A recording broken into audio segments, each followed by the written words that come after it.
You're listening to the ESO Network, your station for all things geek. Hi, I'm Joe Heath. I'm Toni Heath. And this is the Watch-A-Thon of Rassilon. Now the theme song, please. Yeah.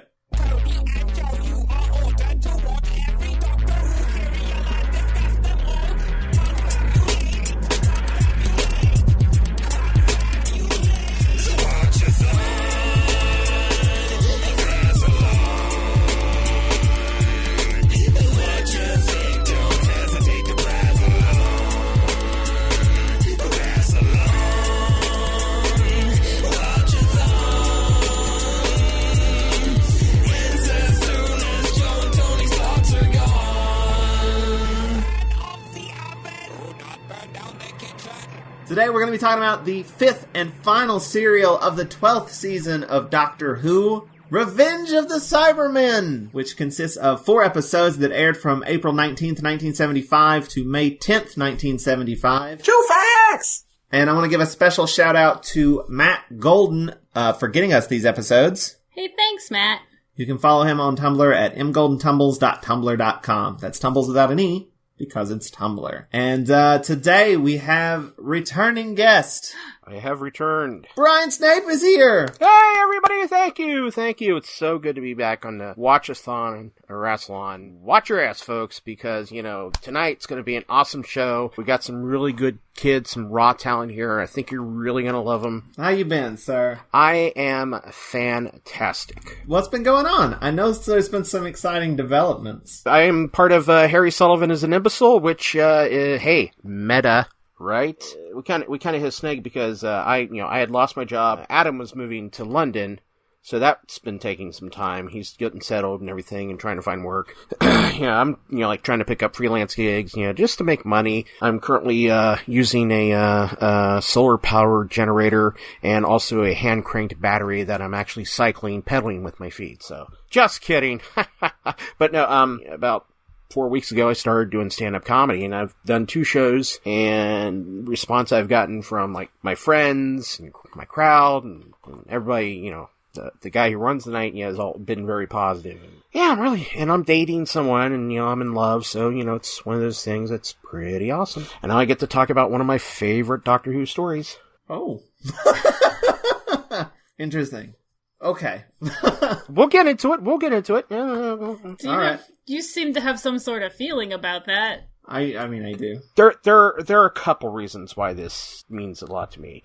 This was the first Doctor Who I had ever gotten on VHS. I got it at Christmas. Same Christmas, I got Hitchhiker's Guide to the Galaxy, the radio series. When I think of that, my heart just kind of goes back to that age, and, so it has that. It's basically, a Doctor Who's best, returning character actors. You got Ronald Lee Hunt, William Marlowe, who was in, Mind of Evil, Kevin Stoney, who, we last saw as Tobias Vaughn in Invasion. And before that, it was Mavic Chen, yeah. He plays Tyrum, and it's like it wasn't until I was read more about, the lost episodes, because I hadn't really gotten into that stuff by that time, because, I was, a kid in the 80s in America that, in Cincinnati that, nobody knew about Doctor Who. So, Michael Wisher, David Collins, you'll see him again when we go to Robots of Death. It's really a show, or really a story.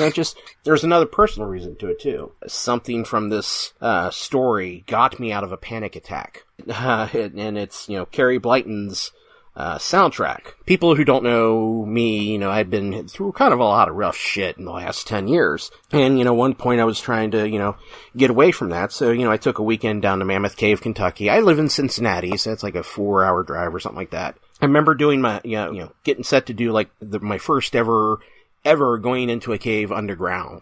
And, it's kind of cut into this, it's all paved, but it's kind of cut into, a hill, obviously. And it goes down, and it's just, you see just basically the slab at the very top, and then the bottom, and then you see the rocks on the side, and I think, wait a second, that's holding up the earth! And, proceeded to, almost kind of lose my shit. I was looking and looking and looking, so I just locked onto something.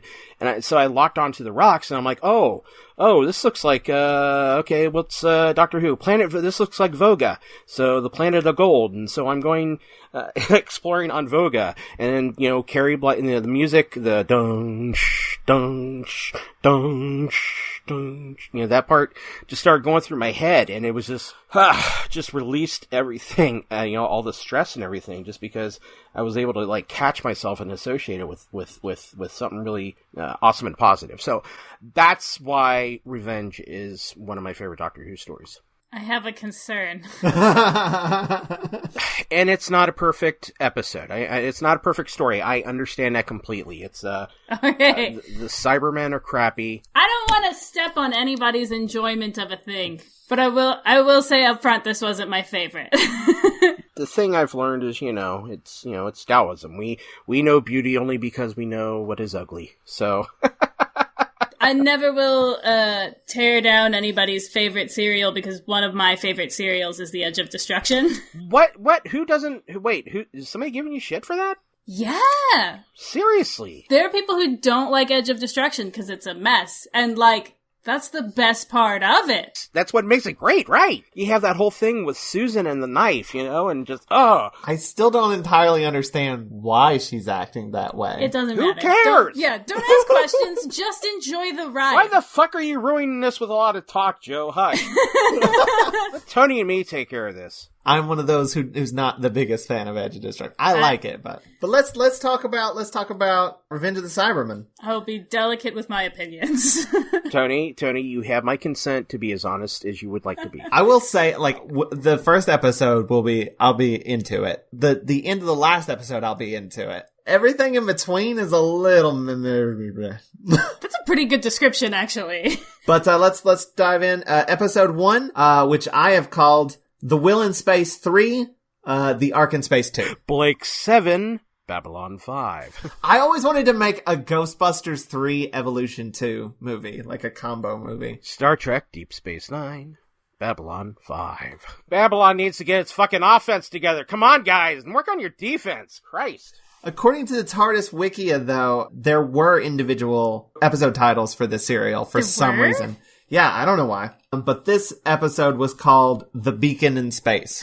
The titles are back. The titles are back just for this serial. They weren't shown, with the episodes, but I guess the scripts had them. Because there were a few people that would, write scripts and then just be like, oh, you're not doing the titles anymore? I thought we were still doing the titles, because I haven't written for this show since the first Doctor. So, The Beacon in Space.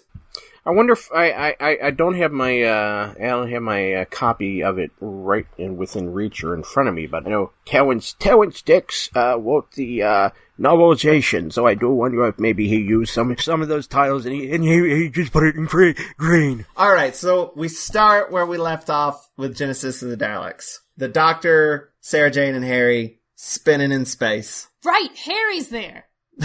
God, I'm gonna get this. I'm gonna remember him, I swear. This is an interesting Harry Sullivan episode. And and there is something that happens in it that I was like, oh, this is why Brian wanted to do it. But they spin into the Will in Space, the Nerva. From the time ring that the Time Lord gave the Doctor at the beginning of Genesis. Yes. And they spin back to where they left, which was the Nerva. But not when they left. Not when, exactly. They are in the past? Yes.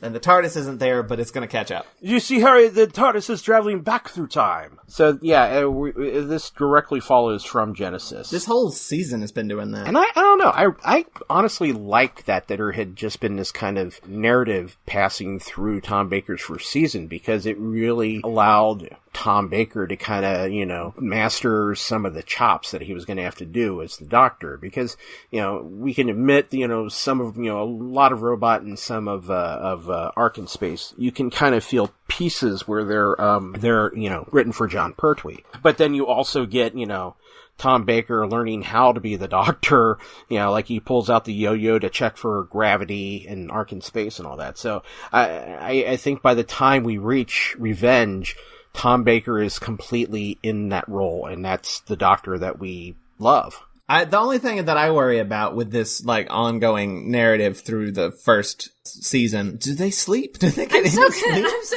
concerned about their well-being. How long have they been awake for since they left in Robot? Because I know Robot took place over a couple days. Yeah, but we haven't really had much time jumps since then. I don't know. I hope they got some rest at some point. That's all I hope for. Everybody had a nappy wap, JoJo. Once they land in the Nerva, the ship, Yeah. the Will in space, the first thing they find is, well, not the TARDIS, but the second thing they find is a bunch of dead bodies. Oh my gosh. Dead bodies as far as the eye can see. Like the last serial, we just upped the body count right away and a bunch of people died. And this serial's very much following suit where they're just like, hey, right off the bat, here's a bunch of dead people. I know, and that's awesome, I think. I mean, Terrence Dicks always said that he, wanted to, show that, the Doctor's acts, the things he does has consequences, and, he has to be, basically, given the reason to fight. Coming up on a space station littered with dead people from a mystery virus. That's a mystery even the Doctor can't pass up. Also, it's nice just sort of going back to this set so quickly, but not immediately. Well, it's a good set too. It's also it's the economy as well that, just redress the set that they had before. Yeah. It's like a good cost saving measure, but it's also like an interesting story thing too, I think. It's fun. Yeah, and as much as people, kind of give it shirk for, basically just being a redress set, it still has the elements of it. You can see, what possibly the future will hold, but that's fine because, time is linear. Unless, they put up a different space station, you're not going to have, a Nerva from however, that went, was able to, go through the solar flames. Right. And also it's it should look fairly close to the same thing because a lot of it was just frozen for however long because it was just people in cryogenics. But, they're not everybody is dead though. There are a few people that are still alive and they give us sort of the exposition of there's a plague and people are dying. I also want to point out that, Michael Wisher has two roles in this, episode. He plays the, Magric, who is the, Forrest's, lackey, for lack of a better term. And he appears, that's him, and then he's also the voice of the space freighter, radioing into the beacon at the beginning of the episode. Just wanted to point that out. Yeah, there's a flight that's calling in. One of them's brother is on board, and they're like, yeah, he's totally fine, but he's dead. He's dead. But they're like, we don't want to say that, so we want people to think that everything is fine here, so they'll come rescue our ass. Yeah, well, and it's also kind of a bittersweet thing, because, just randomly contacts, well, I guess, doesn't randomly contact, since it's on the path, but, he radios in and indirectly finds out that his brother might be dead, and it's like, calling Domino's for pizza and your turtle dies or something like that. I don't know, that analogy didn't work. Your pet pig is on the pizza. Oh, yeah, there we go. Oh, no. With pineapple. You haters can go fuck yourself. Sure can. That is the best pizza. It is I'm not even a fan of pizza, but I love Ooh, you are ready to fight. Because everybody's all gaga over fucking pizza, and pizza's just okay. But pineapple pizza? Hawaiian pizza?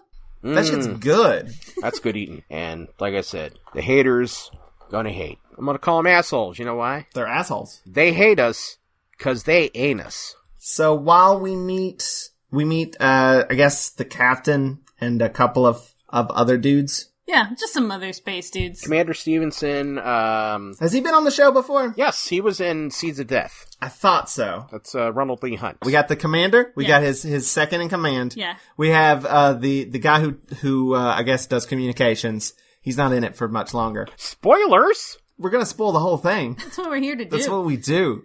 And we also have adult Draco Malfoy. He looks like Neil Campbell playing Draco. Jeremy Wilkin. He recently just passed away, too, sadly. Sorry that I'm calling him Weasley. By the way, even though my last name is Snape, I don't have any Harry Potter jokes, so anybody who comes to see me and is hoping for Hogwarts jokes, expecto disappointum. But really, this guy's whole role is to be a dick. Yeah, and this is one of the big problems that people do have with this story. Basically, he kills almost an entire space station just to gain the cooperation with, both Vogans and Cybermen, but first to lure the Cybermen to Voga with Vorus to shoot the rocket at the cyber ship. It's a belligerently inconsistent story because, all of a sudden we're supposed to, understatement, duh. I don't know how many times while watching the serial, a scene would end and I would just go, wait, what information was in that? I my brain just would not hold on to stuff. Stuff just happened. And it wasn't like a very complicated plot. It was just like scattered brained. I don't know. Okay, so this character is such a dislikable figure. He's oily, he's slimy. The characters in the show are like, God, why couldn't he be dead? They literally say that because like the plague's going around. Like, why if all the people who didn't get the plague, lost several friends, yet a thing like that is still alive, is the quote. Not that I have this episode committed to memory. So yeah, Jeremy Wilkin plays Slimy Bastard well, because he appears in the first episode of Blake 7, a similarly moral fellow. I mean, not as duplicitous, but, at least this time we're not supposed to, have sympathy for him when he dies. I think it's so interesting how you immediately know he's slimy, though. Like, he doesn't even say anything, and you're just like, don't like that guy. That's a dude with a bad face. I think it's the, hair, because he's got that, Nazi... I was saying, it's the very Teutonic structure of his face as well. Very, very angular, and the hair is basically, it's 70s balding guy hair. Comb over. And he's got just the all black outfit going on. He's a very well designed bad guy. They have ways of making you tell us about the good and the Voga. Team TARDIS is going through the hallways of dead people, which some of them are dummies. That's rude. I mean, you don't know how smart those people are. Well, they're dead. Could have been too smart. But they're also, amongst these dead bodies, is a Cyberman, a new version, which looks a bit like a croissant. I was gonna say, it looks kind of like a grub to me. Like a very large grub. It looks like an anteater fucked an armadillo. And then, somebody came and chopped off its legs. It's boomerang shaped, basically, too. It's just horrible is what it is. It flops around like a metal tongue. Yo, gross! No! Does she not like tongues? The idea of a tongue flopping around independently of anything else is great. Wouldn't that be awesome? Let's talk about that for a while. I'm sure you can buy those somewhere. I got one right here. But no, a disconnected one, though. Oh, I can disconnect that motherfucker. Yes, once. Never again. I didn't know if I had a MCL or a TMJ. So the Nova gets another call, a distress call. So they get a distress call, and we go into this cave, and we see who's calling, and it's aliens. In a mask. It's a Voga, and he's practicing his call of the niche show podcaster. Can anybody hear me? Can anybody hear me? Can anybody hear me? And he gets shot because reasons. He deserves it. But the things I want to say about Babylon, no. What do you want to say about the design of the aliens? You want to talk about the aliens, so talk about the aliens. Not the design of the aliens themselves. Oh, you're going to talk about the frustrating thing? Yes. Okay.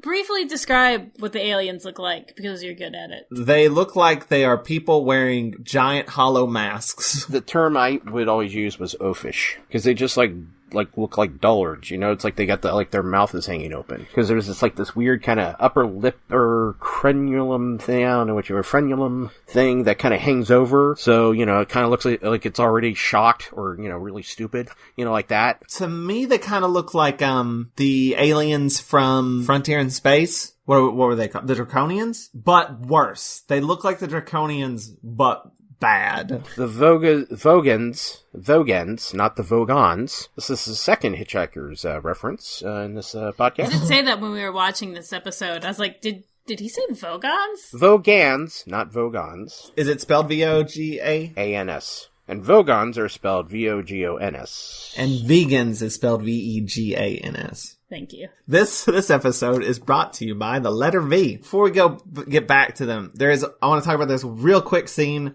that I loved. Okay. It's not important to the episode at all, but it's a fun little piece of business where the doctor is trying to open a door and he sticks his arm through there's a hole in the door. Oh yeah. And he sticks his arm through and he presses a button, and the door slides open with him, like, stuck in the door. Harry and Sarah Jane run through and are trying to help him, and then the door closes with him still attached to the door, and they have to, like, push his arm through and then open the door and he can get in. But it's just physical comedy. But before he's pulling his arm through, he's like, can you two hold on to the door, in case the door slides open, I don't want to lose my arm, I'm rather attached to it. And then follows it up with, it's rather handy. You didn't even catch that. That's great. This nerd. And for some reason, this makes him mad at Harry?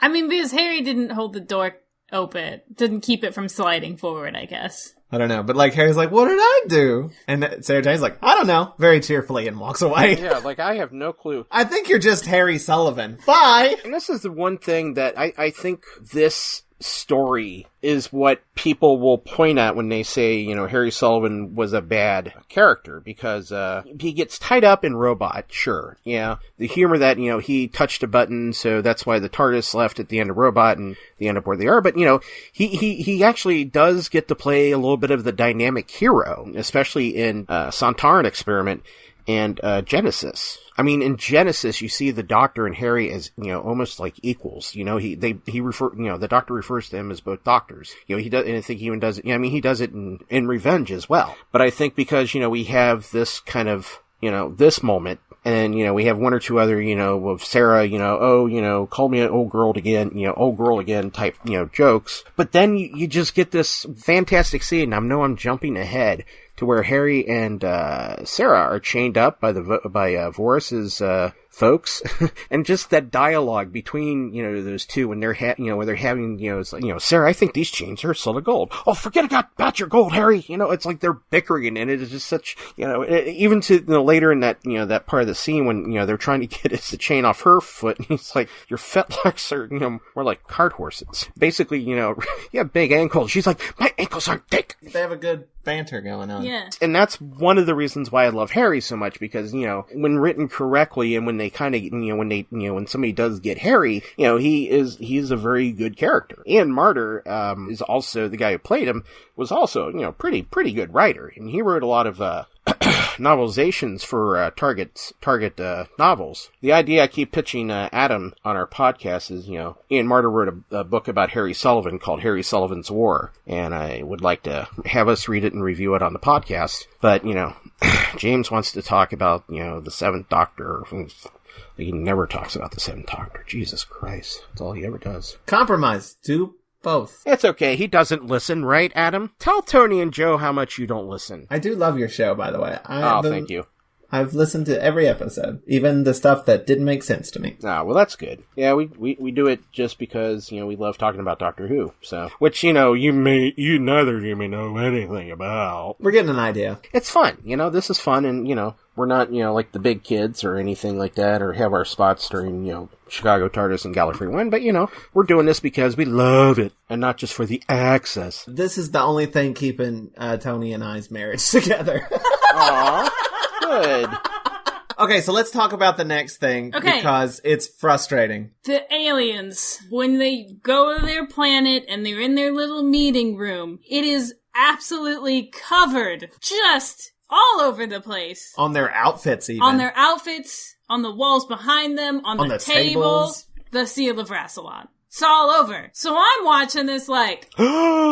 Is this a Time Lord episode? It's our thing. It's the thing we do. What's happening? Are we about to get like lore or something? And I've been waiting for the first mention of Rassilon, because we're the Watch-A-Thon of Rassilon. Yeah. I've been watching for it. It'll be like a big episode, but it's not going to be this one. No, it's not. It has nothing to do with Rassilon whatsoever. Absolutely not. I mean, I'm sure it's retconned in expanded stuff. Yeah, I'm sure there's like a big finish where it's explained. Well, it's more or less just Roger Murray Leach just being Earth-friendly and recycling something. I mean, granted, it is an excellent design, and I can see how somebody, would see that and go, oh, we need to hang on to that and make it important. Well, and then in Warlord, which is a Blake 7 episode, one of the Vogan costumes gets reused, which has the Seal Rassilon on it, so... It's all connected. And now how do you get to Tommy Westfall from there? That's what I need to know. Kelman discovers, what's his name, the communications operator logging the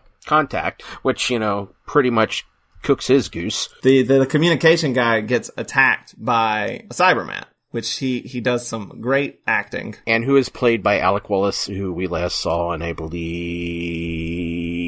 The Sea Devils, I think? This is just full of reused stuff, and stuff that will be reused. This is the most eco-conscious episode of Doctor Who ever! Even more than the Green Death? Green Death, that's bullshit! That's artifice! This is action! Green Death is words! Revenge is action! Speaking of the Green Death, though, the effect of the plague reminds me a lot of the effect in the Green Death, except it's red instead of green. Where it's kind of glowy underneath. Well, it's the same effect, but it's also supposed to mimic the black, the lines that appear on the face of, people who get, who are poisoned in, the moon base. Do you know how that effect works? It's an interesting effect. It's really good. Well, I think in the moon base, it was, just, animation. But, it's probably, there's a name for the thing, and Adam's probably yelling right now, going, it's in Silver Nemesis, because the effect is kind of reused in Silver Nemesis, which you'll find. It's basically like reflective makeup, reflective tape,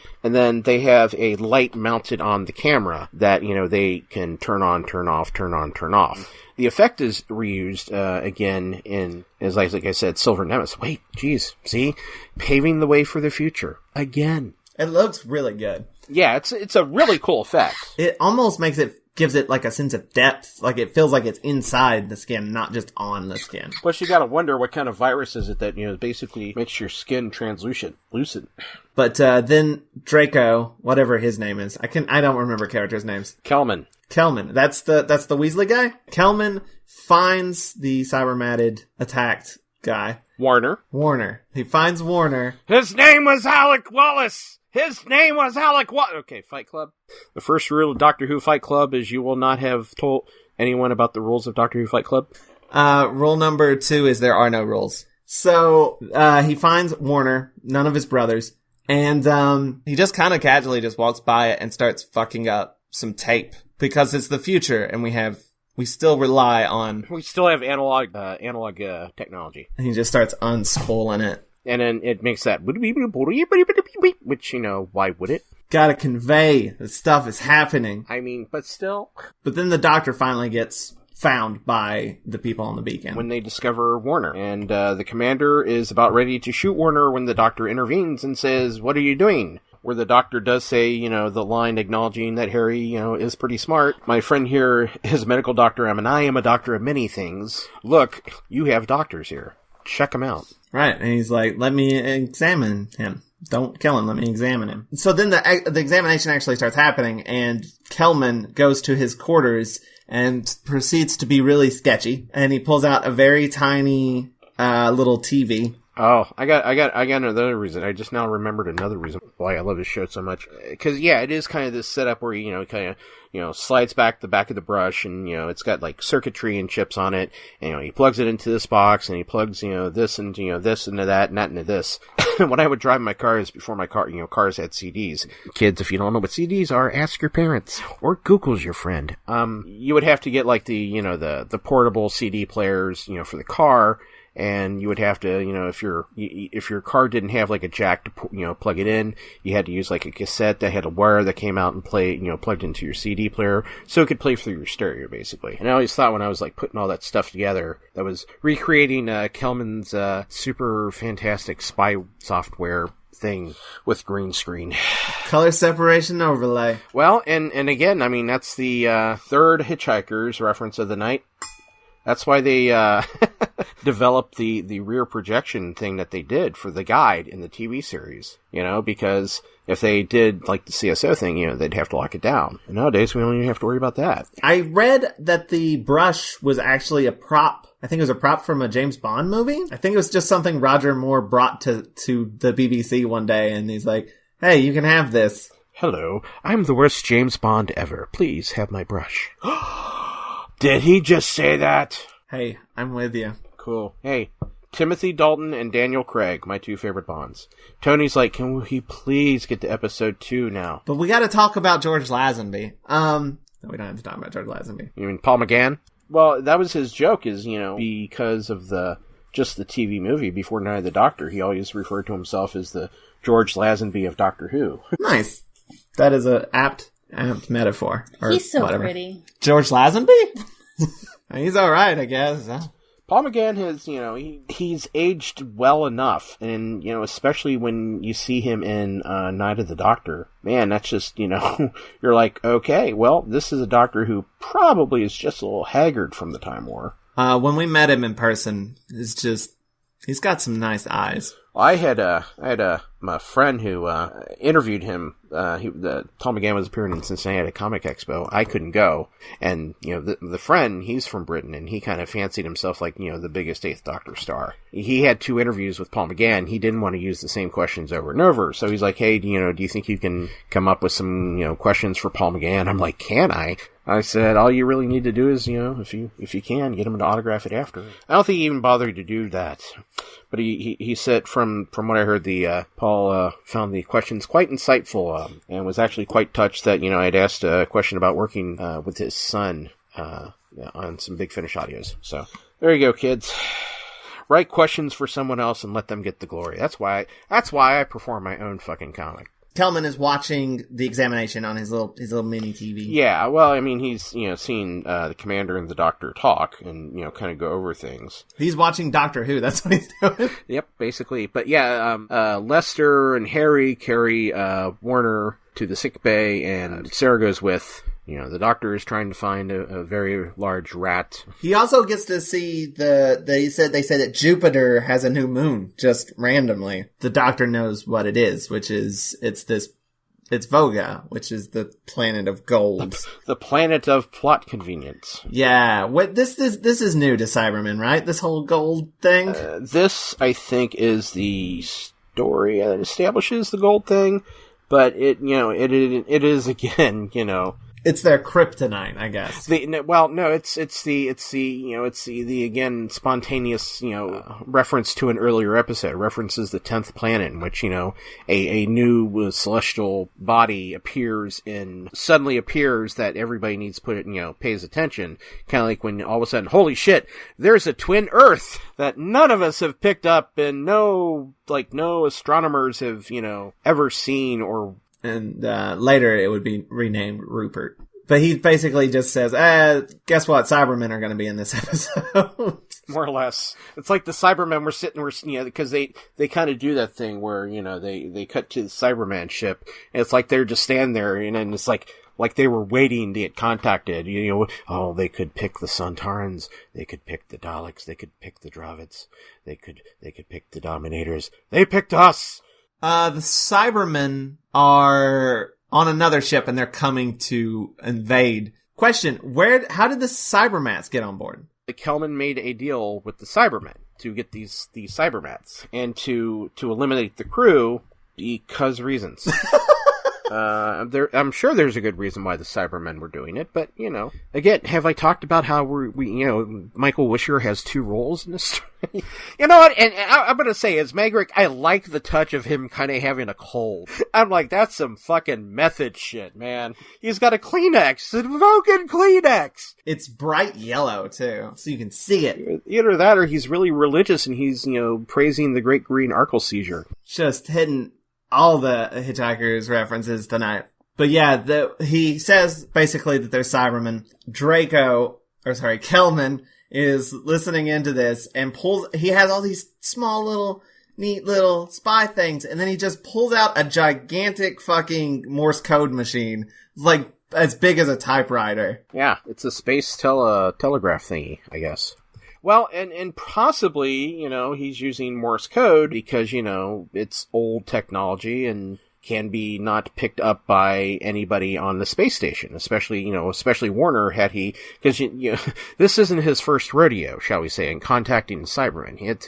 He's a seasoned pro in this thing. But, he's doing it to avoid detection on the space station because he's using old technology, Yes, you said the guy the Warner, he dies. Though he is tough as an old boot, he does sadly pass away. And that's when the Doctor decides to go rat hunting. And that's when he sees Kelman leaving his room, And the doctor goes in, and he finds the Morse code thing. He finds the little brush. He finds a little bit of gold. What I love is he picks up the brush. He picks up the brush and is about to brush his own hair. And somehow just goes, wait a second, this doesn't feel like a brush. But yeah, Kelman returns to his room, and the doctor hides under a bed. And Kelman proceeds to, like, open up this little, like, door on the wall. But you also gloss over the fact that when Kelman looks over, the doctor is just pulling his foot under the bed.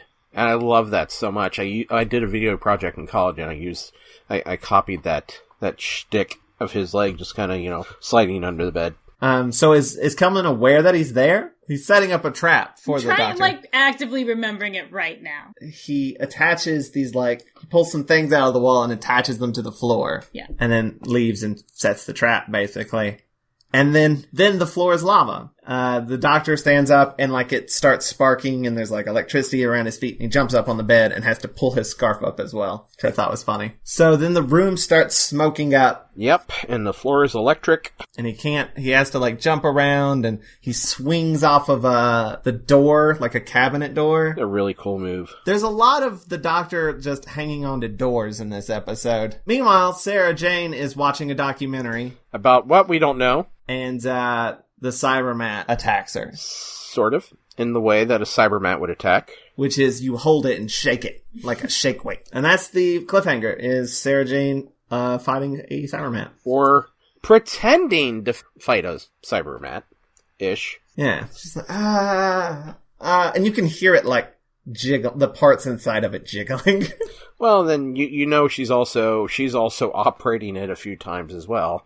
So. And now we're into episode 2, which I've called Cyberman AU. Because AU means gold, right? Oh! I couldn't figure out why this was an alternate universe. It is getting chemical up in here. The title for this one from the writer is The Plague Carriers, because Sarah Jane gets it. Sarah Jane has the plague. The doctor sonics the Cyberman, and then Sarah Jane falls, and she's got the shit on her face. Just as Sarah's like, should I let this thing bite me? Should I let this thing bite me? The doctor comes in, says, don't let it bite you. Too late. But the doctor is like, it's not really a virus. I mean, it's not like a real plague, so it's a toxin. Yeah, it's like a foreign thing. So all we have to do is get Sarah Jane through the transmat. And, like, Harry's carrying her. He's like, we'll transmat you, then she'll teleport, but the shit inside of her won't. Because it can only do, like, organic people stuff. It'll separate it. And clothes. Some metals. Watches, jewelry. Anything you might have in your pockets. I mean, but poison totally won't let that happen. It'd be funny if they just transmatted and just, like, all of their pants and clothes fell off because all the buttons just disappeared. You can have the cotton clothes, but not the metal buttons. Yeah. Oh, you just teleport and go, oh no, my pacemaker! Oh my god. It'd probably really suck is to, like, do mushrooms and then, do the teleport thing because, it's like gone from, wow, hey, what the fuck just happened? Just instantly sobered up. Although for people who don't like really hot peppers, if you eat a hot pepper because capsaicin is a neurotoxin, you can, use a teleport to get it out of your system. So helpful advice for you guys who, accidentally ingest habaneros. Use a teleport. Just find your local transmat station. More or less. Go to town. Any town. So the doctor realizes that Kelman messed with the transmat, which was the tape thing that he unwound, right? That's what it was? Something like that. Because it was the security thing. It's the same little panel. Oh, okay. I think it was like the tape had like the locations on it or something. Like it was like the programming. Gotcha. For the machine. Meanwhile, Kelman has gotten himself an Uzi. Which is awesome. That's adorable. I would have imagined that we would have gotten like some sort of space gun, but no, we just get an Uzi. I feel like bullets don't work great in a space station. Yeah, they're just gonna blow out a window and you get sucked into space. Well, and obviously if they can use an Uzi to blow the blocks off a door, structurally it's not that sound to begin with. Holy shit, he broke the saran wrap, we're gonna die! Well, I mean, it was, what was it, the moon base where they just plug up the hole with a dinner tray. A plastic tray. Well, first they put a coat over it. Gosh, why didn't that work? My coat barely keeps out rain, so let alone the vacuum of space. Okay, this is the point where my notes are going to start getting sloppy, because I'll carry you, Mr. Frodo. Because my next note just says, alien guy says something about a bomb in 4 hours. That's the quality of my notes from here on out. Doctor blows up a thing in his face. I'm just like trying to remember any of this from this point on. Okay. I don't know what the bomb in 4 hours is about. The Cybermen are there to blow up Voga, and they are going to do that by strapping bombs onto the backs of the Commander, Lester, and the Doctor, who is taking Warner's place, because apparently this plan requires only 3 men, and the complete and utter annihilation of everybody else on that space station, for reasons. There's so much about the plot of this that is like, what? Also, there are like 2 different teams. Teams? That's not the word. Of aliens. There's 2 different sides. And Right. they're fighting amongst themselves. And I was never... 3 if you count the humans. Yeah. But like amongst the aliens, there's at least 2 different sides. 3 different sides.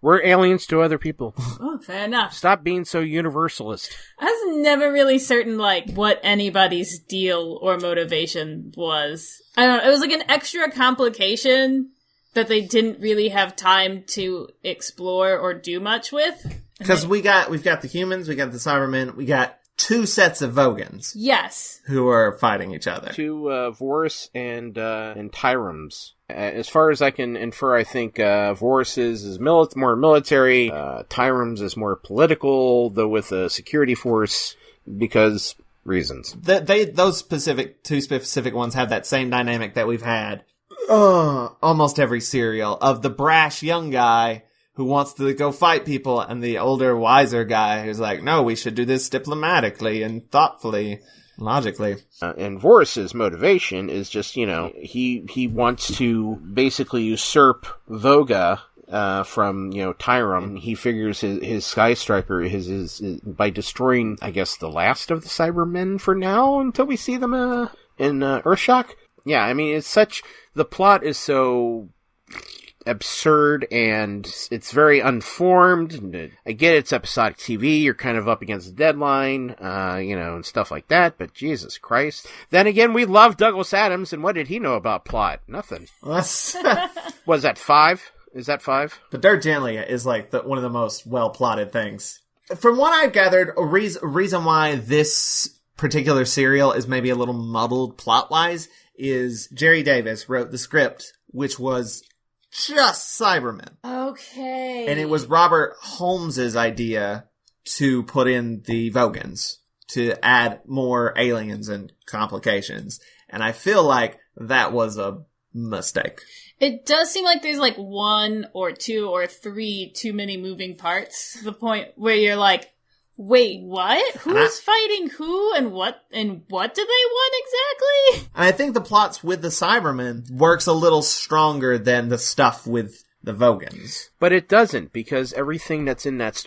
Jerry Davis has basically Terry Nationed himself all over the script. That's fair. Seriously. This is, the Cybermen till then greatest hits, This is Cybermen Greatest Hits Volume 1, and... with the studio cut of Radio Gaga. I think, though, the plot with the Cybermen at least makes sense, and the Vogan stuff tends to get a little confusing and muddied. But it still doesn't explain why an entire space station crew has to be killed. And why can't the Cybermen do it? Why do they get Kelman to do it? I mean, 3 Cybermen could not take on a space station? It's all just a mess. A bit. A bit.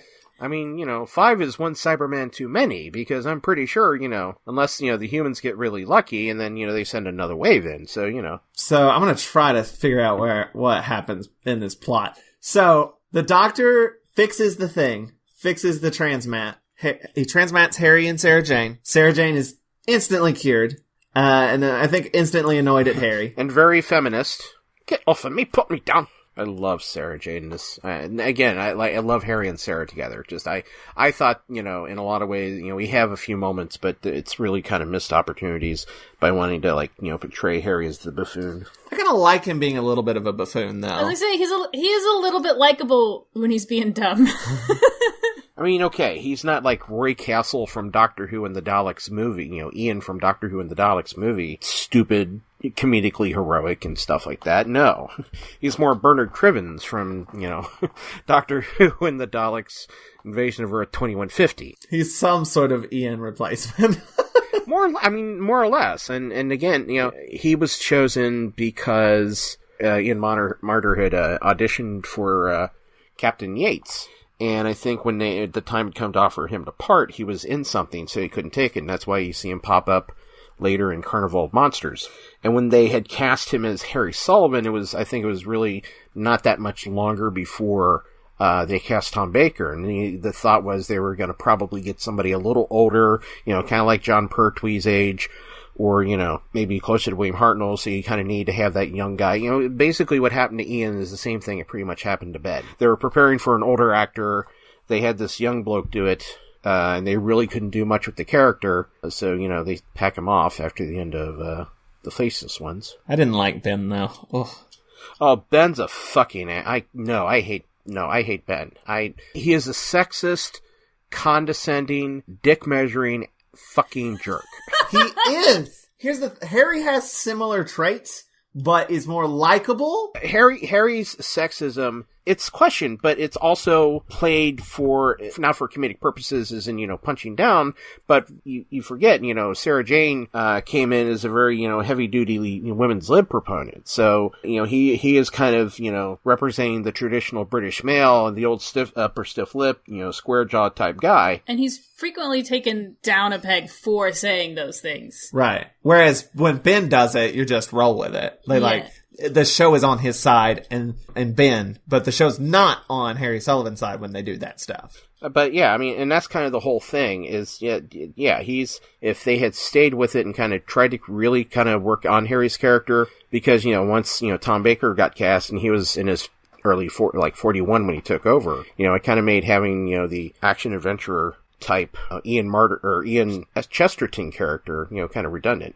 Ian Martyr Chesterton. What's a portmanteau? The Vogans find Harry and Sarah Jane and take them away on a very small train. Oh, but there's also just that whole bit with Harry just, turning into Daffy Duck, gold, gold, gold, mine, mine, mine, And Sarah Jane's like, calm down. It's like, I'm going to retire in the country, get a solid gold stethoscope. So then they get captured and taken in front of Vorse, who, threatens them basically with, torture, killing, interior design tips. It does kind of have that, I will ask you and you'll answer, and if you don't answer, it's going to be pain. I do like the little office room he has. Like, the design is kind of cool. I mean, it's got the Zilla Rassilon for one, but also has those spinny plants. Well, I like when we first see one of the first times we see Vorse, he's watching video of a dildo. Is he? Yeah. Well, the Sky Striker. The rocket. Yeah, the rocket. It was actually a gift from Katie Manning that she had given the crew, and they decided they were going to redecorate it and use it as a prop. Is that real, or are you? I am bullshitting the fuck out of you on that one. I bought it for a second. Wouldn't that be a story? You were about ready to go, oh, that's interesting. Yeah. But yeah, so Kelman gets captured with a really kind of hackneyed type of a trap thing. His alternative is instead of getting captured, I'm going to lock myself in my room and don't you dare come out until I am ready. It's like, so they're interrogating Kelman to try to find out where the Pentalion drive that got taken out of the teleporter. So that's why it was so hard for the Doctor to had the explosion in his face. Right. When he transplanted Harry and Sarah Jane. So, yeah, the Doctor and the Commander are kind of, grilling him. And the Doctor gets, terrifying a little bit. He does. Kelman doesn't know that the Doctor wouldn't use it, because what has Kelman done but killed all but 3 people? No, actually, all but 2 members of his own space team. The Doctor gets the Cybermat, and it, basically controls it and threatens Kelman with it. And Kelman's like, all right, fine, I'll talk.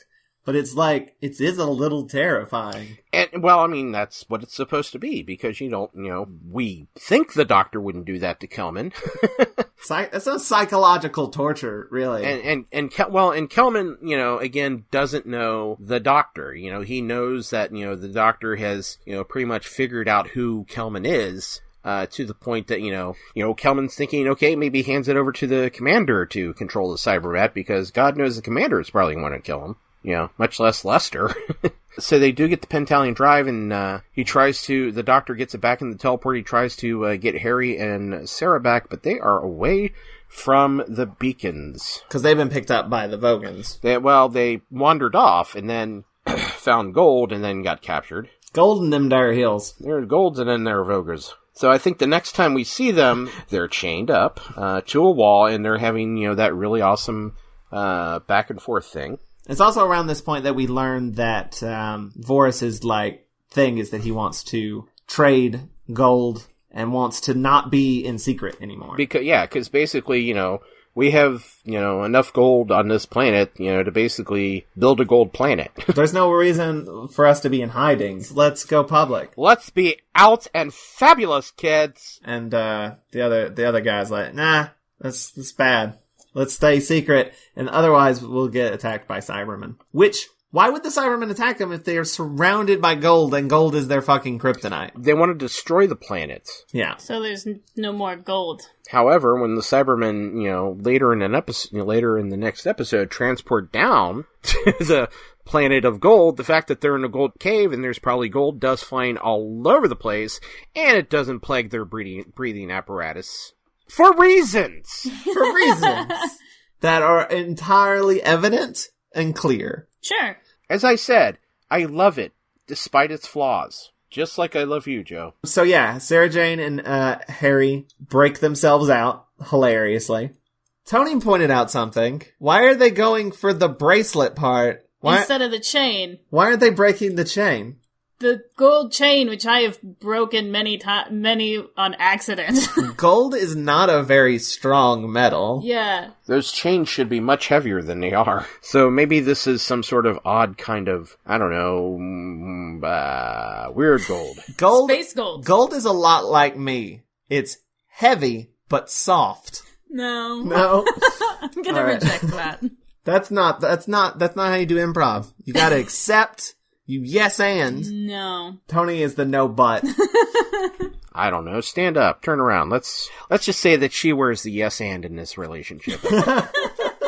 But they get away, but while they're getting away, there's a shootout happening around them, which is the warring sides of Vogan. So Sarah and Harry get chased, including the scene where you see them running down this long tunnel, and you see this explosion go off right by Liz Sladen's face that is like rock and powder or something, but and she screams like you do. This was filmed in an actual cave. I forget the name of it. Wookiee Hole. And apparently it was cursed. Well, apparently there was a witch. Well, you can't just say apparently there was a witch, end of sentence. What?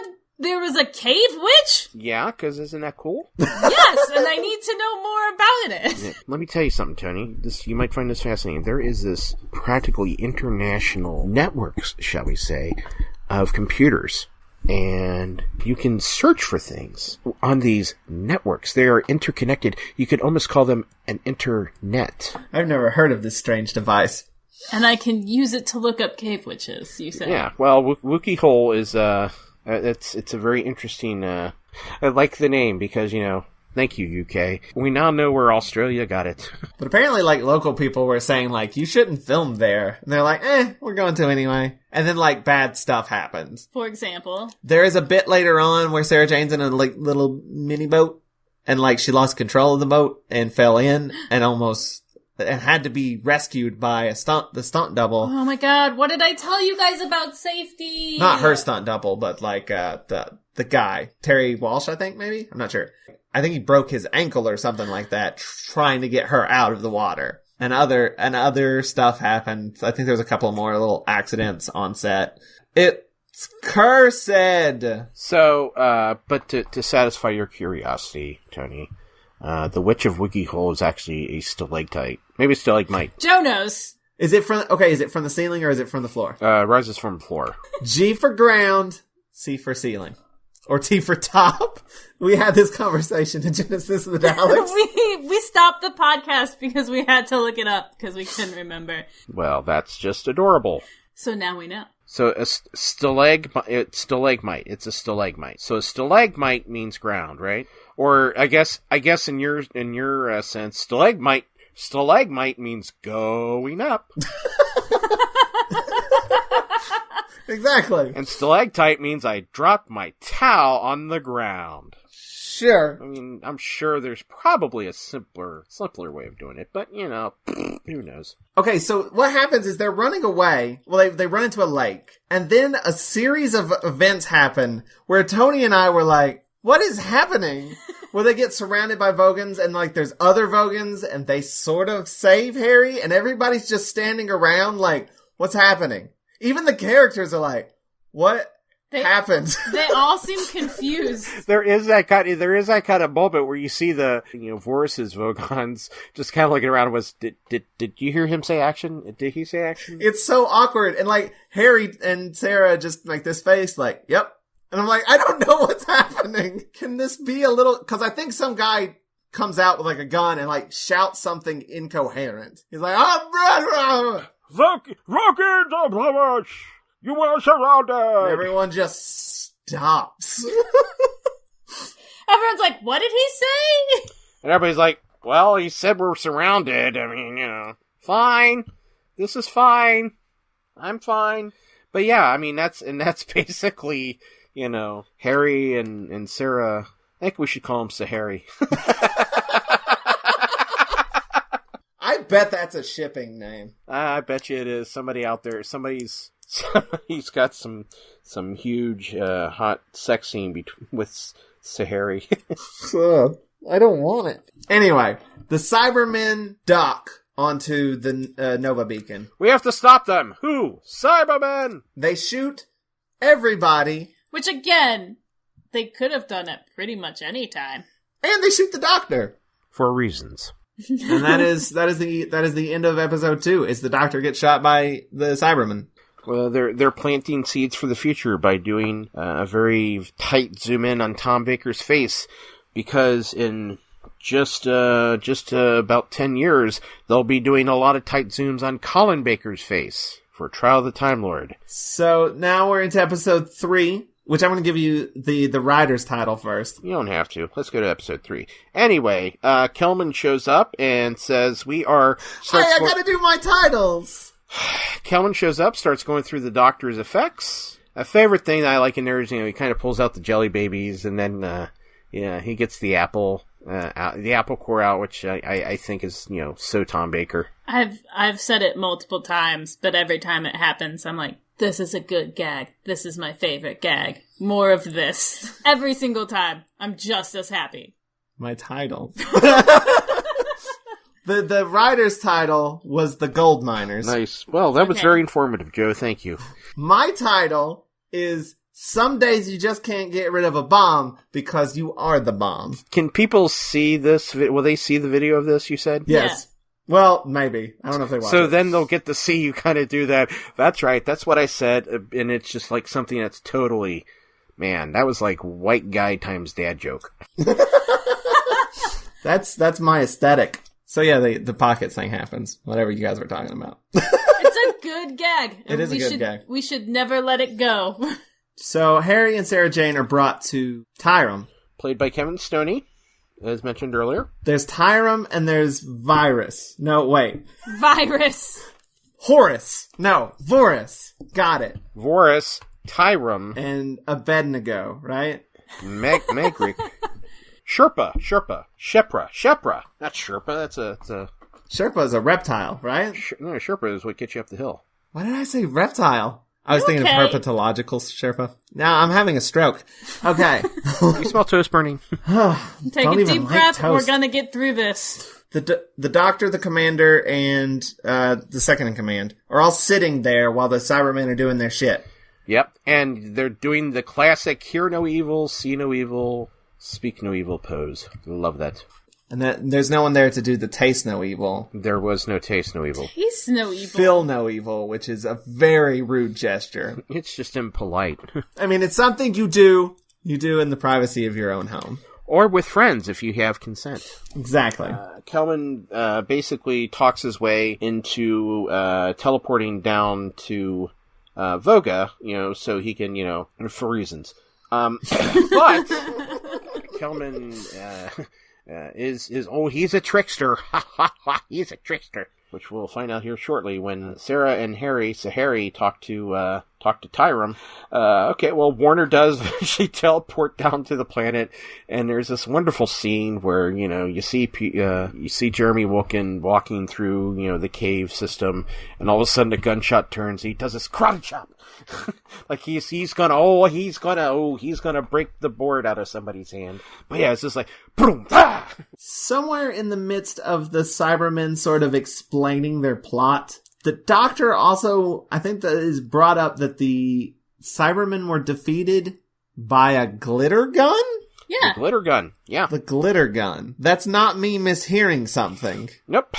It's literally the glitter gun? It's the glitter gun. The gun shoots glitter and fucks up the Cybermen. Because, let's not forget, Vorus is fabulous. Magric is a total sub, and you can tell Vorus is the Dom, so. So, to clarify, Voga defeated the Cybermen previously with a glitter gun, right? And that's why they've come back to fight them because they don't like them. But they got the gold from Voga. From Voga. Yes. Okay. But, they've been at war ever since. Voga and the Cybermen. Because we're recycling the plot from the moon base as well, so. In which, the Cybermen are wanting to blow up a planet in order to, for a strategic reason. For strategic reasons. Voga and the Cybermen have been, at war for a really long time. And they went underground to go into hiding.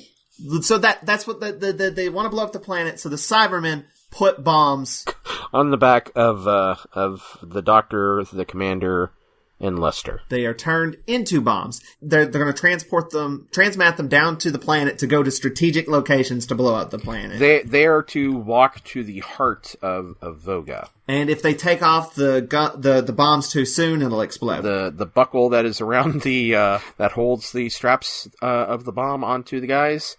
If they mess with that, it blows up. And if they don't keep walking, they'll blow up. It's like Speed, but in Wookiee Hole. The Doctor does something I think is really interesting. I don't know if it was a Tom Baker idea or what, but when he goes to get transmatted, he starts yo-yoing with his yo-yo, and then when they arrive on the planet, he's still yo-yoing. It's a nice little connection between two separate sets, I feel like. When you think that they probably filmed that, maybe a couple weeks before, they did in studio, on location before they did it in studio, that, somebody was like, hey, remember you were doing this, right? That was something that, the guy who plays Ian.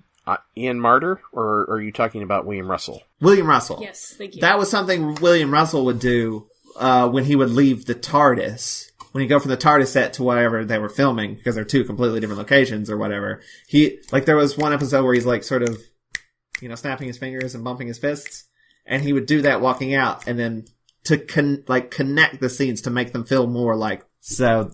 I think that's a really cool idea. It helps sell it. It's called consistency, and it ties the two locations together, as opposed to the end of the Sontaran experiment and the beginning of Genesis when Sarah has completely lost her yellow outfit. No, she was wearing pants, but in Genesis she's wearing skirt. Also, Harry's wearing boots, and then he's not wearing boots, and then he's wearing boots again. It's a little all over the place. Oh, actually, they get transmitted down, and they do have Cybermen with them, but they are immediately, attacked by the Vogans. Yeah, someone's trying to guard your attention. So, the Cybermen get distracted, and Harry, or the Doctor and all them sort of... Run away! Run away! The Doctor, Lester, and the Commander are on their happy journey to go through, walk through the caves. That's what they do for, the rest of the episode. Pretty much. I love that every now and again they have to stop because, the Commander says he's getting a bit wet. Meanwhile, though, Kelman is just talking with... Tyrum and Shepra. We were working together. We were trying to lure the Cybermen into a trap. Which... What? Is that true? That's what he says. Well, that's a really shitty plan. Yeah. He wants to blow up the beacon with the rocket. He's like, blow it up, and then it'll destroy the Cybermen. Whereas the Cybermen want to blow up Voga with the bombs that are actually already fucking on the planet. Also, isn't his fault that there are Cybermen, in the first place? At all? I mean, he's bringing them there to be blown up, though. But it does require an awful lot of people to die. Which I feel like I might have mentioned once or twice. And, like, he could have just not helped them. It's a messy plan. Well, since the Cybermen are on the planet and between everybody and the teleports, Harry and Kelman go off on their own little quest as, you know, the Cybermen continue to march through the Wiki Hole cave system and stuff like that. So, action-packed episode, I gotta tell you. I mean, there is walking around, there is staring. There are Cybermen looking to the left, to the right. Yeah, it's gripping. I don't understand why the story isn't more popular because, you know, it's edited tightly. That is one of the real problems that I had, is that by the time the Cybermen show up, really what you're getting is like some close-ups of some Cybermen, some close-ups of the Vogons, and you're like, where is anyone in relationship to anyone else? Like, when the shootouts are happening, you're like, I don't even know who's fighting who. I'm fairly certain they reused some footage here and there, too. Yeah. There is some, repeated footage during the battle because you see just bad edits because you see, a Vogan, injured Vogan limping off screen with another Vogon quite a few times. But basically the Doctor's trying to go far down enough that there's, like, enough gold dust, I guess. To jam the frequencies, yeah. Kelman and Harry are going through the ventilator shaft system when all of a sudden they come upon a wall of rocks. And what do we do with a wall of rocks, kids? We give up. We try to climb on them like a fucking idiot. Harry does this. And in the process, kills Kelman. And we're to feel sad. We're to feel sad because Harry gently closes his eyes. But he's been a dick this whole time. If this worked, even if this whole stupid convoluted plan actually worked and he had survived, that motherfucker was spending the rest of his life in some sort of space prison. Oh, also, if we mentioned at this point, Sarah Jane has left. She goes back to Nerva to tell the Doctor, but the Doctor's not there, obviously. But she gets to hang out and listen in on the Cybermen. Here's all the plans. So she goes to hang out there for a while. She's like hanging out there for a long time. So anyway, Harry, realizing what he had done, starts to kind of look around and sees a familiar figure lying on the ground. It's the Doctor. And the Doctor has some sort of buckle around him. And Harry is checking on the Doctor.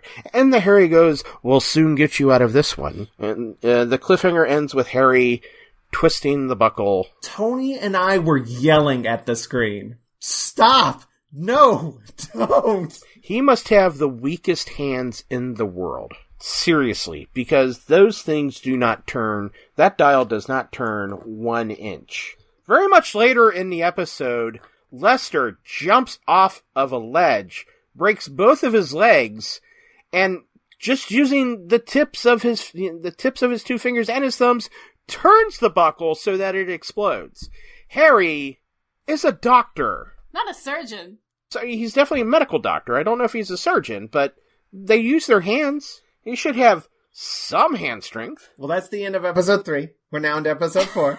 He's gotta give you his title. I gotta give the titles. The original title is The Battle for the Nerva, and my title is Imbecile's Gold. Yes, Imbecile's Gold, because Lester stops Harry. And of course, my favorite. Well, obviously, it's one of my favorite scenes in Doctor Who because it became the title of my podcast. When the Doctor's like, "Did you make the rocks fall, Harry?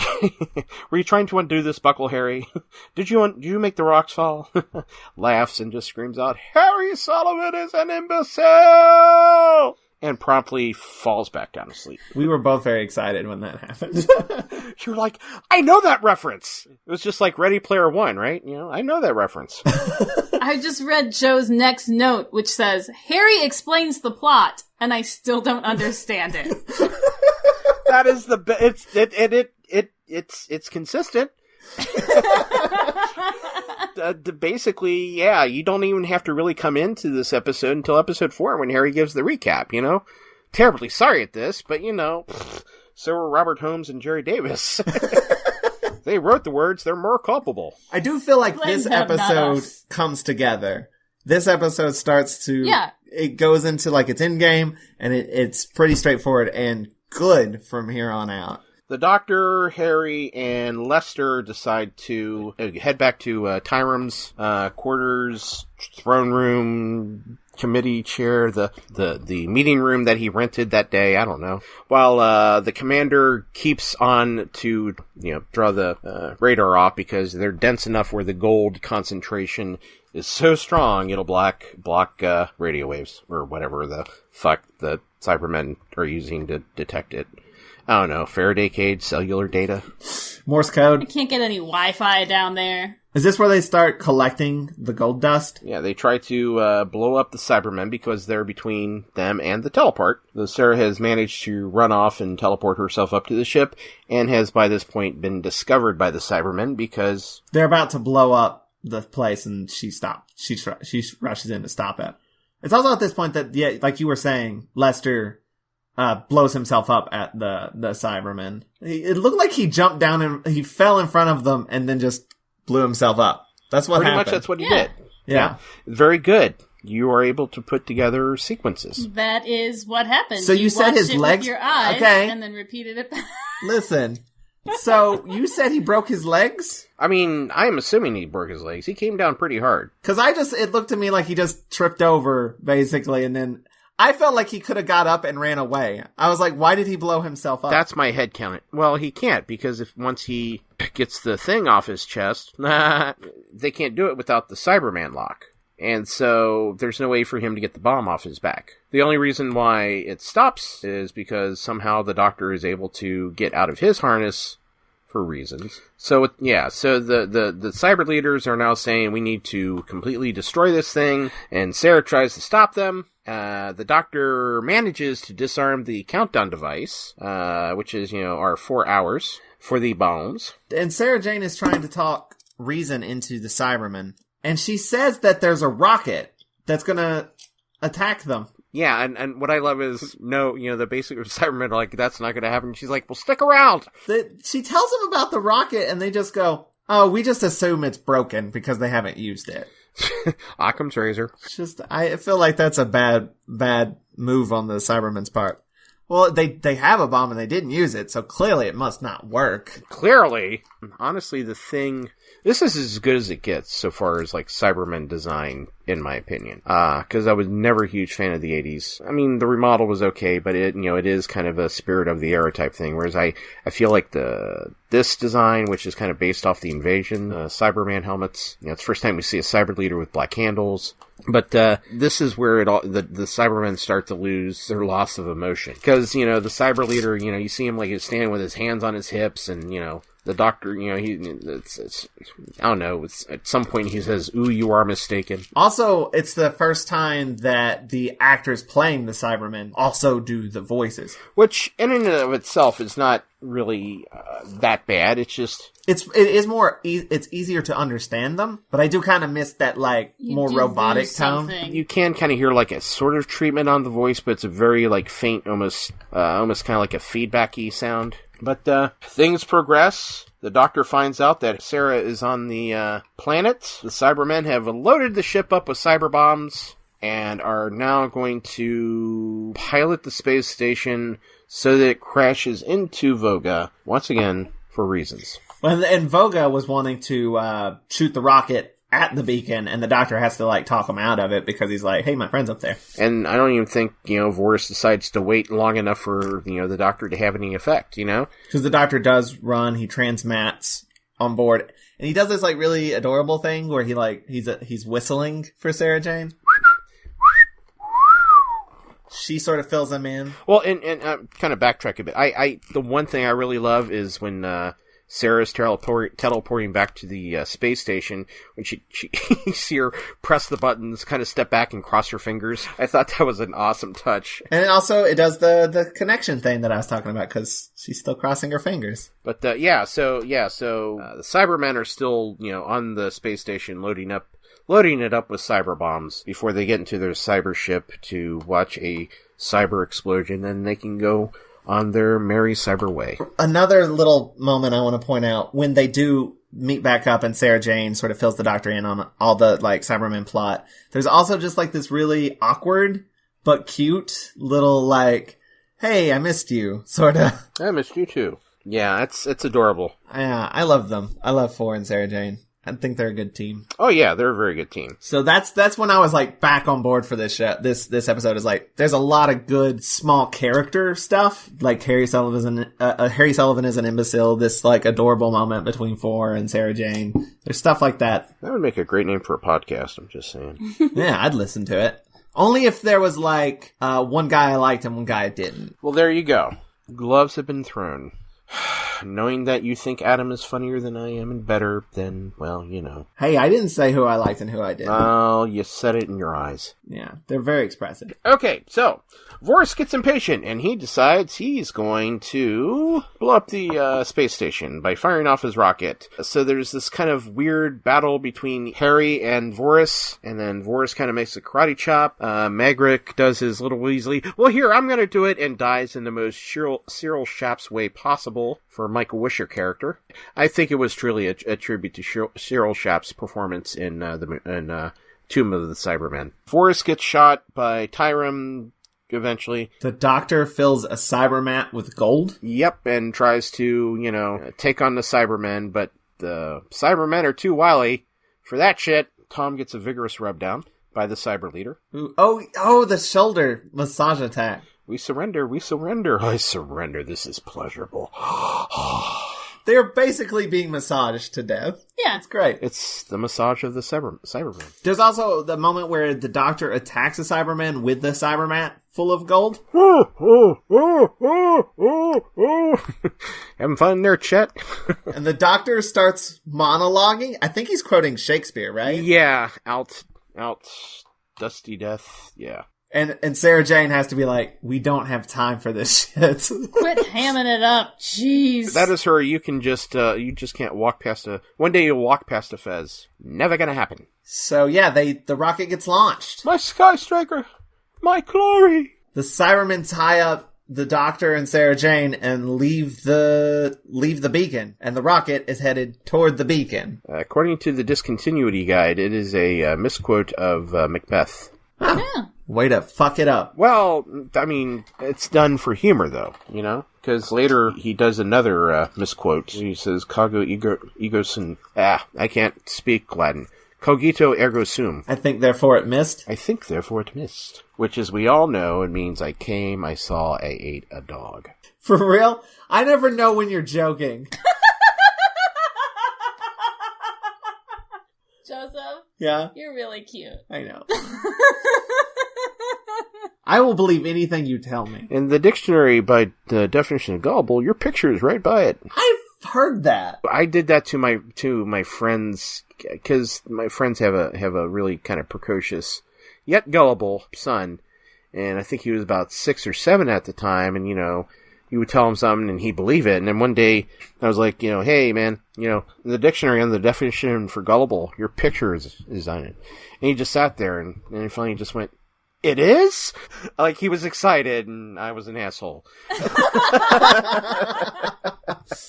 But they get out of the ropes, and the Doctor calls Voga and is like, here's how you fly a rocket. And he diverts it, basically, to the Cyberman ship. He has the commander take over. The commander is able to, I guess, by a gnat's testicle... miss the space station, and then we get the, I think therefore it missed line. But in the meantime, the space station is on a collision course with Voga, and they are headed for the biggest bang in history. The effect for that is, I like it. It's really cool. It's simple, but it's stylish. But you know what it is as well. I mean, it's basically just something that they're like turning.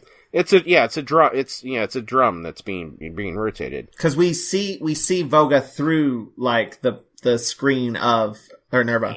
It's obvious what it is, but you get the sense of what it conveys. So it does kind of it does have that. It's a simple but effective effect. Because it's the Doctor's like pulling controls, trying to get it to get away from crashing in. But yeah, you see it through the window, and it's just spinning and spinning. It's just like rocky terrain and stuff. But yeah, they pull up, and I think they go into orbit, right? Yep. In the meantime, the Cybermen have fucked off. Nerva Beacon is still contains a fuckload of cyber bombs, but, now that there's no rockets to destroy it, the rocket is actually dispatched to destroy the Cybermen. And the Cybermen ship... Ba-boom. It exploded real good. And then the TARDIS appears. Yes, and the Nerva Beacon, through all that, somehow settles into an orbit and slows down in space. Because reasons. And the TARDIS is basically like, oh, is the narrative over? I'm here. Harry returns in the way only Harry can arrive at a situation by holding his head in complete and utter bafflement. Much like me through the entirety of this serial. He is an analog for the viewing audience, I will admit, yes. So they can't say goodbye because the Brigadier has contacted the Doctor on his space telegraph, because reasons. The Doctor is just the kind of guy that would have a space telegraph system in his TARDIS that can be... I mean, Time Lord technology can do anything, really, at this point. Let's just admit that. And they leave. We never see the interior of the TARDIS this entire season. It's very sad. But that's it. That's the end of the serial. You want to take a break? Yeah, we're going to take a quick break, and we'll be back for final thoughts. Welcome to the Soul Forge. A place of silent mystery, quiet contemplation, and outright mayhem. Join your host, Sean Vanderloo, as he guides you through the adventures of living. Together, we'll talk about life and love, sex and dating, joy and heartache, memories and loss, and so much more. Don't worry, it's not nearly as pretentious as it sounds. Get ready for life, the universe, and everything on The Soul Forge. SoulForgePodcast.com. And we're back. Hey, Tony, you know what time it is? No. It is time for Final Thoughts. As I feel as I have tried to make the case that while Revenge is a flawed story, for many people this was the first story they ever received on videotape. Just to kind of let you know how expensive it was here in America, because that's how expensive stuff was. A videotape, an omnibus edition of this story, which is, some of America saw it, without the episodes beginning and ending. The omnibus edition went for $100, and that was VHS. It was the first one released on VHS, right? Yeah. That's why I was like, when I got it I wasn't expecting to get it for Christmas, because, we weren't really rich or anything, but, and my dad had retired by then. It means a lot to me. It has a lot of deep meanings to me that I know the story is not, but yeah, so this has a very, very tender, place in my heart, for the things I had stated earlier, the panic attack, the memory of that really awesome Christmas. I think I also got like a Monty Python audio cassette too, so it was just like, and the Hitchhiker's Quartet when it was just a quartet of books. I still have that, and that was a very, very awesome Christmas. I have a lot of happy memories for it. It was like the first ever nerd Christmas I was able to have. 3 years earlier, I had asked for, I wanted to get Dungeons and Dragons. My brothers and sisters, we are just unlike. They're all conservative, the boys did sports or marching band, the girls did, sororities and proms and beauty queens and stuff like that. And, I come along, 7-year-old Star Wars fan and, getting ruined for life. So I'd asked them for this Dungeons and Dragons game, and I went down Christmas morning, and there was a Dungeons and Dragons jigsaw puzzle. Oh, no! Oh, no. So close. I'm like, well, they tried. Do you know how many times I got Allie's presents? Or Allie got my presents? Because, you would ask for something and Mom would remember it, but she wouldn't remember which kid asked for it. And I'd, watch Allie and I'd be like, that's mine. And Allie's like, well, no, it's mine. And I would just have to, watch her play with it, knowing that, Mom bought it because I asked for it. Having siblings is the worst. No, they're okay. Mostly. Anyway, so yeah, that's pretty much it. I have, it's not the greatest story on any technical merits or writing merits, but it's an absolute, to me, it's, it reminds me of quite a lot of really pleasant, I have a very pleasant memory. It gives me warm fuzzies. All right, Toni, your turn. I was gonna say that's a thing that I like about Doctor Who is even when we come across an episode where I'm like, whew, watching that was rough. And I didn't care for it. I know that, like, someone out there is like, it's my favorite, and let me tell you why. And I think that's great. I think that's an awesome thing. I'm somebody who will also stick up for Love and Monsters. 90% of Love and Monsters is a good episode. It's the end that's awful. And the monster. And the monster, sure. But it's only those two things. And the rest of the episode's really good.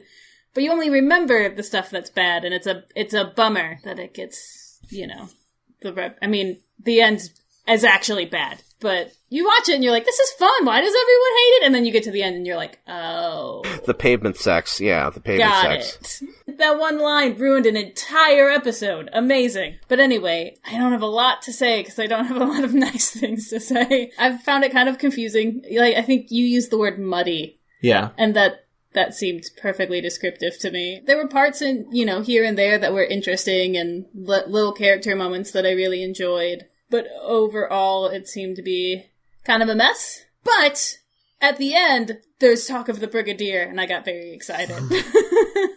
My thoughts are very similar to yours. You were saying, like, there's bad episodes, or like episodes that people think of as bad, but like, even like when we're watching a bad serial, which I think this one is, there is still something there that's enjoyable. There's a lot of comedic moments that I really like in this serial. Like the sort of physical comedy stuff with the doctor being attached to various doors, or the bickering between Harry and Sarah Jane, or Harry Sullivan's Imbecile line is great. I actually think the first episode and the last episode are both pretty solid. I think it's just everything in the middle gets a little muddy. One rewrite, and it probably would have been fine. One thing we didn't talk about that I want to point out as a positive, the music in this serial is great. I got really excited when there was they were fighting the Cybermen, and there was that one little sting that you use in your podcast. I got really happy when I heard it. But that music is also just really good. Carrie Blyton is who composed the instrumental music, and some find his work to be kind of not great. Not because the music's bad or anything like that, because obviously, the music in this, but it's also been, revised a bit by Peter Howe, because he added stuff like synthesizers and stuff to it. But a lot of Carrie Blyton's stuff, he would just use whatever he could that would produce a sound. He did the Silurians, Doctor Who and the Silurians did music for that. So, you get that, like you're using crumb horns and different kind of reed type instruments to kind of create this lizard-like music that, is kind of, creepy and of its time. So I like him a lot. And, again, I have, like I said, for the music when he's on Voga, when they're on Voga, of the Cybermen just walking through, that has, saved me from making an utter idiot of myself in public, unintentionally, as opposed to what I do now. But, it's a very, I like it. And Phil Pinchcliffe wasn't really a big fan of the score, so he ended up, again, like I said, calling in Peter Howe to, enhance, like, update or something like that. I thought it came together pretty well, so. Yeah, and it's good. I mean, because, it does kind of, it fits within that, the context of the story, so. So I think even though this serial's not the greatest, it's bookended by greatness and has greatness spread throughout it. Well, and again, it's the final part of a 5-story arc that begins with a brand new Doctor. I kind of think it might have been a little bit stronger if they swapped this with Genesis. I think if Genesis was the finale for the season, it would have been a much stronger ending. Though I do think Genesis So That Alex has a kind of weak ending. But that serial is really strong. But yeah, we just finished our first season of 4, and so far it's been pretty good. Yeah. Yep, 6 to go. Brian, is there anything you want to plug? I guess I should plug my podcast. Harry Sullivan is an Imbecile. We are on Twitter at ImbecilePod. We are on the internets Our blog is imbecilepod.wordpress.com. You can also email us at imbecilepod@gmail.com. We like to keep it simple because, we're imbeciles. I got booked for 2 shows. I will probably, start doing more open mic nights just to kind of get myself situated. But, yep, there you go. What's your Twitter so people can follow that too? At Gonzaro. That's G as in George, O, N as in Nancy, Z as in Zebra, ARRO. Gonzaro. And if you are anywhere near him and he's doing some stand-up, you should go listen to it. Indeed. I'm quite hilarious. I am blowing my own horn. In honor of Carrie Blayton, I am blowing my own crumb horn. If you liked this episode, you can check out more on watchyourrassilon.com and be sure to rate and comment on our iTunes. It helps us out a lot. If you'd like to help us out even more, you can go to watchyourrassilon.com/support. And there you'll find a link to our Patreon page, which you can get to just by going to patreon.com/watchathon. And there you can donate a monthly amount to get all kinds of rewards, like day early episodes, uncut video of the podcast records, where you can see Brian wearing various hats. And not hear our Ready Player One rant. And we do live streams, too, which is a lot of fun. And we have some bonus podcasts that we're going to be doing as well. So check that out. Also on our support page is a link to our Amazon wish list, where you can sponsor an episode of the podcast by purchasing the corresponding serial on DVD for us. We'll mention you in the podcast and put your name on our Friends of Rassilon page. Speaking of, special thanks again to Matt Golden for sponsoring this episode. You're awesome, Matt. Hey, thanks, Matt. You can follow him on Tumblr at mgoldentumbles.tumblr.com. And tune in next time when we are not going to talk about Doctor Who, probably. I don't know. It's going to be our Wholanta special, where we are going to be talking about Tank Girl. Yeah. That'll be up next. And then after that, we'll be back for Terror of the Zygons. I have news. You have news? Yeah. Well, we've been discussing my roller derby name. I think I'm settled on one. What is it? Magic Thighs. I like it. As another... It's another Hitchhiker's reference. Yep. I think we got, 6? Something like that. I was thinking, if I do Magic Thighs... We're like Ready Player One. If I make Magic Thighs my name, then my number is 6x9. Exactly. You see, yeah, there you go, because that's exactly my thing. When I get, like, sports jerseys, because I do like sports, like a hockey jersey, I'll get the number 69 on the back. And a lot of people want to throw, like, the sex stuff in it, which, you've ever done a 69, it's really kind of distracting. I mean, it's only kind of a one at a time type thing. But, I was born in 1969, so that's, it has that value to it. The Reds, which were, the baseball team, that I follow, sadly, were founded in 1869, and then 6x9 equals 42, which is my favorite number. I wonder if there's anybody who doesn't know the Hitchhiker's Guide is like, what the hell are they talking about? It's 54. I was thinking that would be my number, or 80 HD. 80 HD? Yeah. Nice. After Tank Girl, we'll be back to Doctor Who with Terror of the Zygons with Nathan Laws will be back. So keep an eye out for both of those. And keep calm and Rassilon! Goodbye and I love you. I just want to be friends. Harry Sullivan is an imbecile! This has been a broadcast of the ESO Network. Be part of the crew and help support our shows by donating to our ESO Patreon or by shopping through Amazon.com or the TeePublic store, which can all be found at www.esonetwork.com. The ESO Network, your station for all things geek.